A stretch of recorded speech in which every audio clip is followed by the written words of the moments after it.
కానీ ఉండదు లోకంలో. మీరు గమనించండి, ఈ చెయ్యి నాది, ఈ చెయ్యి నాది. ఈ రెండు చేతులు ఎప్పుడన్నా కొట్టుకున్నాయా? ఎప్పుడు పుట్టినప్పటి నుంచి నువ్వే పూజ చేస్తున్నావు, ఒక్కనాడు పూజలో నన్ను ఉపయోగించడు వీడు. దిక్కుమాల కుడి చెయ్యి, ఈ కుడి చెయ్యి ఉండడం వల్ల ఈ చెయ్యి ఈ పూజ చేయడానికి వీలు లేకుండా పోయింది. ఈ చెయ్యి ఎప్పుడన్నా ఈ చెయ్యిని కొట్టిందా? కొట్టదు. ఈ చెయ్యికి నొప్పెట్టింది అనుకోండి, ఈ చెయ్యి నొప్పిగా ఉండి ఏదైనా పని చేయలేకపోయింది అనుకోండి, ఈ చెయ్యి ఆసరా అవుతుంది. అసలు చిత్రం ఏంటంటే, ఈ చెయ్యి ముందుకి తిరిగితే ఈ చెయ్యి వెనక్కి తిరగదు, ఇది ముందుకే తిరుగుతుంది తప్ప దీన్ని ముందుకి దీన్ని వెనక్కి తిప్పలేరు. ఇప్పుడు సాధన చేయకండి, అంత అనుగమిస్తాయి. ఎందుకని? ఈ రెండిటికి ఒక అలవాటైంది.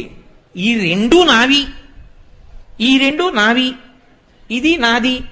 ఇవన్నీ ఎవరికి చెందినవి? వీడికి చెందినవి. కాబట్టి వీటి మధ్య గొడవలు ఎప్పుడు ఉండవు. ఇది దీన్ని కొట్టేయడం, ఇది దీన్ని కొట్టేయడం, అలా ఏం కొట్టేసుకోవు. ఎందుకు కొట్టేసుకోవు అంటే ఇవన్నీ ఒకటివే. ఇక్కడ ఆ భావన సాధ్యమైనప్పుడు అది ప్రపంచమంతటా కూడా సాధ్యపడుతుంది. పరమాచార్య ఇదే కీర్తన రాసి ఎంఎస్ సుబ్బలక్ష్మి గారికి ఇచ్చి ఐక్యరాజ్య సమితిలో పాట పాడమని పంపించారు. ప్రపంచ దేశాల సభ్యులందరూ ఆ కీర్తనకి లేచి నిలబడి జోహార్లు అర్పించారు. అది ఈ జాతి సొత్తు. 10 మంది బతకాలని కోరుకోవడమే తప్ప ఒకరిని చంపైనా సరే మనం బతుకుదామన్న మాట తెలియదు. ఎక్కడుందో తెలుసా అంటే దాని మూలాలన్నీ వేదాల్లో ఉన్నాయి, ధర్మంలో ఉంది, నామంలో ఉంది, పరమేశ్వరుడిలో ఉంది.